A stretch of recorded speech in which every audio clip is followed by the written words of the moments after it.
lines.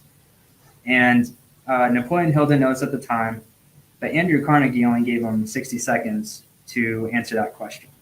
And the reason being is because those who answer first, or like those who make those split-second decisions on something important like that, those are the ones most likely to succeed.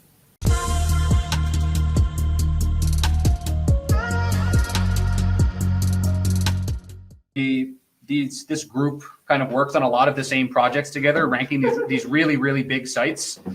But kind of like Sohail said, they each have their own unique like skill set and also perspective. So whereas like Seth may be really, really good at, maybe going out and doing keyword research and deciding what links need to be, like what type of links needs to be pointed to what type of page and with what type of anchor. And I don't know exactly how your work breaks down, but I think that's how it goes. Yeah, that's pretty much all of it. Like these two are like super, super, super good at writing pages that are going to rank like straight out of the gate. So like actually like putting the frameworks together for writing that content. And then also obviously like managing teams of VAs and other people that actually work on building out the content. So you got to imagine like that's a pretty difficult thing to do when you're working with people that don't even have English as a native language. And then you're basically writing articles that sound like good English. Yeah. And are doing like really well to rank like for crazy high KDs straight out of the gate. So that's what these two do, and take it away. Alrighty, so I probably talked with a few of you at BAM Jam, and also I kind of want to bring this up first. I do want to give a shout out to Robert Reed and Becca Reed, the SOSA winners for this cohort. I talked with them at BAM Jam, and I'm really proud of you guys of the action that you guys took. And then kind of going off of that, so I was doing the math, and I actually met Josh a year ago, essentially, like this past weekend.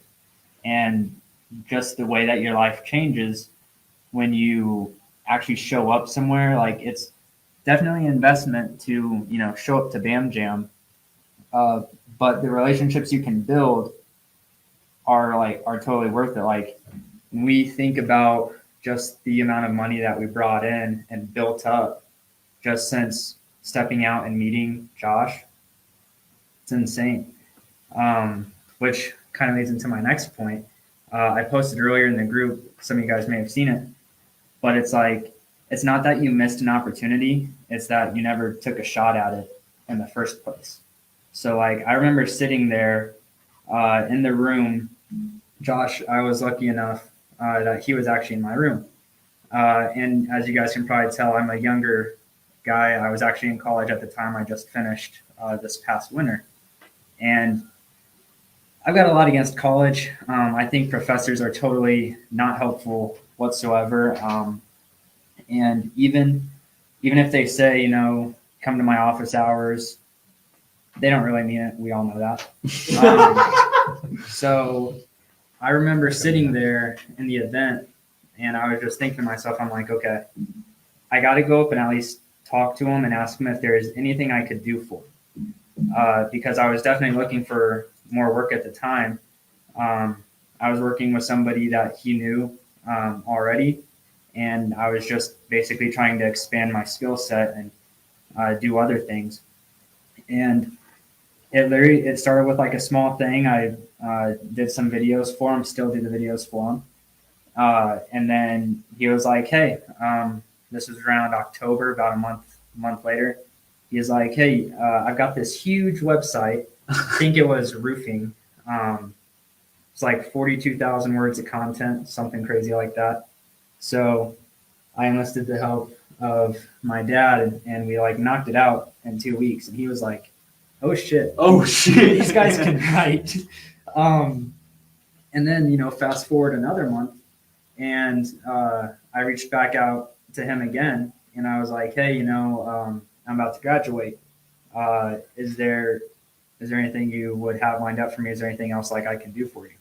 And then he was like, oh yeah, I've got this crazy idea. And then he pitched us the idea. And I remember distinctly thinking of this because I've read all like motivational books and stuff, all the quotes, all the videos. Like I've seen a good bit. And one part that stuck out with me was Napoleon Hill, Think and Grow Rich. Mm-hmm. And one of the things in there was, I think it was Andrew Carnegie. He basically asked Napoleon Hill, he's like, hey, like, I'm gonna, like, here's my offer to you. You're not gonna get paid for a while doing this.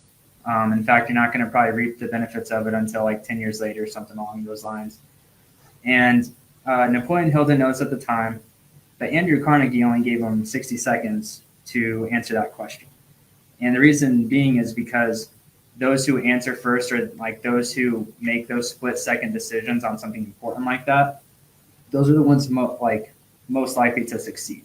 It's like, it's having that mindset of being presented with something and being like, I'm going to do this. And, you know, whether it's failing forward, like we have failed forward plenty of times, it's a matter of just making that decision, like Seth said, no matter what, and just going forward with it. And then, yeah, you know, 9 months later, we killed our jobs. You have a beautiful baby. Yeah, I was just going to say 9 months later. Wait a second. There's something you're not saying. Oh, God. No, he's got to wait. He's got to wait a while on that one. Tell your married just Right. That's right. But I just got more gray hair. but yeah, like you gotta take those shots. And I think even Gary Vee is another good example, right? He tells everybody to, like, you know, eat crap when you're young, like risk more up front for like financial benefit while you're younger, you know, before you have the family, before you have the baby, you know, before you have all sorts of bills, because later on it's going to be tougher. So, I mean, I'm lucky in that sense that, like, I just kind of learned early on from some great people, and I've got, you know, great older brothers around me and my dad. So, and like, that's another thing too. So you guys may have seen me like back in May, and you haven't seen him. But he's kept us going for a lot of this. In fact, he's the one who introduced me to the business model as a whole. I was just smart enough to listen.